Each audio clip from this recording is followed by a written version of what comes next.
Hey everybody, Sickness here again to talk to you about what I bought and what I watched today. And today I picked myself up 3 new Laserdiscs, and here they are. The first title I picked up was Rising Sun. Simply getting this to replace my VHS copy. I've yet to watch this movie, but Wesley Snipes and Sean Connery sounds like a winning combination. The next title I grabbed, also to replace my VHS copy, was Eye for an Eye. This looks interesting. I've heard good things. My wife has seen this movie. She said she really liked it. Definitely look forward to checking this one out. Should be good. The last title I picked up, I simply grabbed due to a viewer recommendation, and that title was Brainstorm. No idea what this was, complete blind buy, but a viewer said it was great and that I should definitely pick it up. The synopsis sounds pretty cool, and it's got Christopher Walken, so should be a good watch. So that's what I bought today, so now onto what I watched. And the first title I checked out today, I can't actually show you because I watched it through Comcast On Demand, and that was Marie Antoinette. And I really had no interest in ever seeing this movie. The reason I ended up checking it out was because my wife decided she was going to watch it. And I figured, you know, what the hell, I'll watch it too. It looks like maybe it'll be okay, and it's got Kirsten Dunst in it, so can't complain about that. And it was alright. The problem with the movie was, and okay, I know the movie really doesn't have any, well, it doesn't have much, as far as like, you know, it's how much it sticks to the actual history. From what I've been told, it doesn't stick very close. You know, some things are historically accurate, but a lot of it's not. But it's Hollywood, so I've come to expect that. So I can look past that. I can look past the fact that it, you know, isn't historically accurate.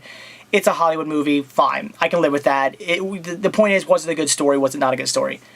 And yes, it was a decent story. I enjoyed the story plot of it, but the problem with the movie I have is the music.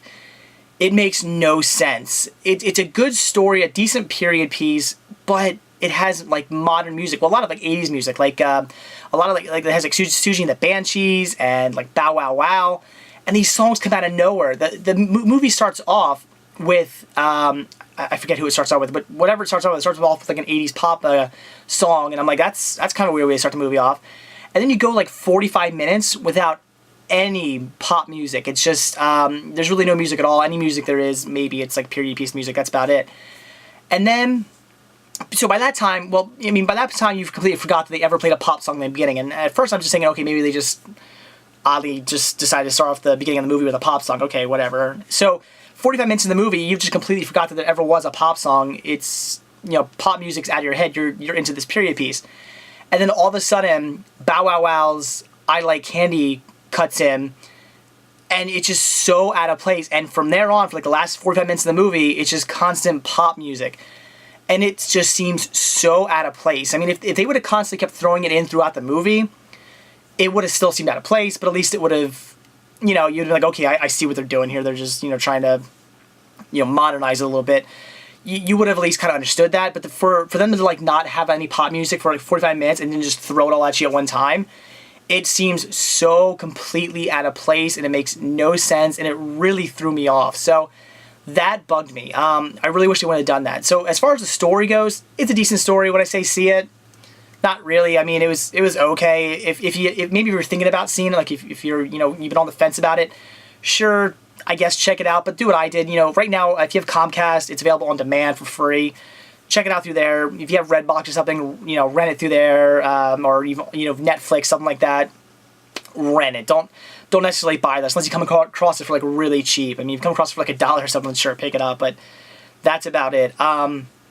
So yeah, again, if you've been on the fence, maybe you've wanted to see it, yeah, it's not bad. Check it out. But it wasn't anything great. It was a mediocre period piece that just had all that weird 80s pop music in it, and just really seemed out of place. No, you don't get, you know, her death at the end. The movie ends, and I guess spoiler alert, I don't know if I'm really spoiling Marie Antoinette for you, but the movie ends at right when the French are, you know, the French Revolution, and they're attacking the king's castle, and Marie Antoinette and the king, they have to flee, and that's basically the end of it. They don't show the king and Marie Antoinette being put to death as they were.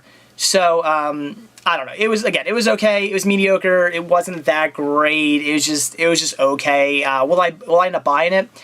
I'll end up buying it probably, because I liked it enough that I would definitely buy it. Maybe I'd watch it again someday, but I'm not going to pay anything over $3 for it. That's going to be my limit on this one. If I can get it for $3 or under, which I probably can eventually, then I'll pick it up. But I'm not going to pay any more than $3 for this movie, because it was just alright. So, and again, as I said, it's an okay story. It's alright. You know, it's mediocre. It's nothing fantastic, but it's an okay story. It just really poor choice in those like the 80s music. I don't get why that was done. It just doesn't work. It really shouldn't have ever happened. So that's it. Like I said, if you're interested in seeing Marie Antoinette, it's available right now for free through Comcast On Demand. I'd say definitely check it out that way so you don't have to pay anything for it. So Marie Antoinette, it was alright. The next title I checked out today was A League of Their Own, the documentary. And it is what you think it is.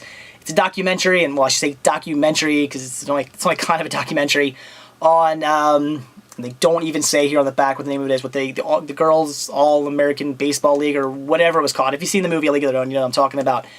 And it's not really a documentary though. This documentary is only 27 minutes long, and it's more of them talking to the women who were in the baseball league, and just the women giving their memories of their times in the league, and that's it. It's really not a documentary like I thought it was. I went into it thinking it was going to be a straight up documentary telling you about the history of the league, from the beginning to the end. It's really not. It's just kind of memories. These women, they interview them and they tell you their memories of being in the baseball league, and that's it. So not that great. I was pretty disappointed because I was actually interested in seeing a documentary on the league. I thought that was going to be pretty cool. I love the movie. Definitely interested in history. I really don't have any interest in baseball, but I do love history. So I was really interested in seeing the history of the girls' baseball league, but they did not really get into that at all. It's just women telling you their memories of being on the league, and that's it. So I don't really recommend this one for any reason. I mean, if you're really into baseball, or maybe you're really into the All-American Girls Baseball League or whatever it is. I know I'm getting that name wrong, but if that's what you're into, then I guess check it out. But otherwise, it's not really worth seeing. It's just 27 minutes of women recapping their life during their time with the league, and that's it. So unfortunately, wasn't that great. Can't really recommend it. And the last one I watched tonight was another documentary, and this one I highly recommend, and that is A Century of Lionel Trains. Now, I am not really a train enthusiast, but I think model trains are pretty cool, and I do love history. And this is a fantastic two-part documentary. It's 2 hours long. It just goes from the very beginning of Lionel Trains all the way up to, I think, the year 2000 or 2002, something like that, right in the beginning of 2000s. And it is just really well done. I mean, they talk about everything. Again, from the beginning up into 2000, you get the whole thing covered.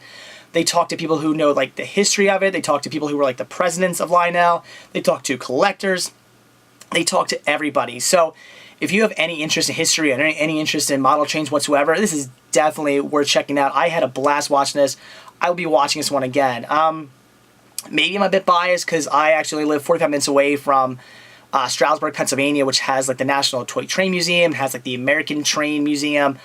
It has a place called the Choo Choo Barn, which is a stupid name, but it's this huge train layout, really cool.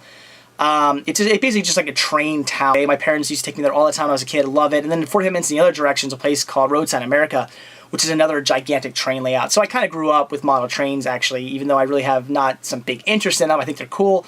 I like them, but I'm not a model train enthusiast or anything. So maybe I'm a bit biased, but it was a fantastic documentary. Again, this one I highly, highly recommend.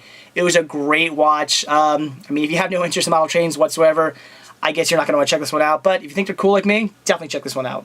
So that's it for what I bought when I watched today. 3 more Laserdiscs. I don't think I'm ever going to stop buying them. You're probably just going to see me constantly going back to that store and picking more Laserdiscs up. And the movies I watched tonight, some good, some bad. Again, Marie Antoinette was just okay. That A League of Their Own documentary was pretty piss poor.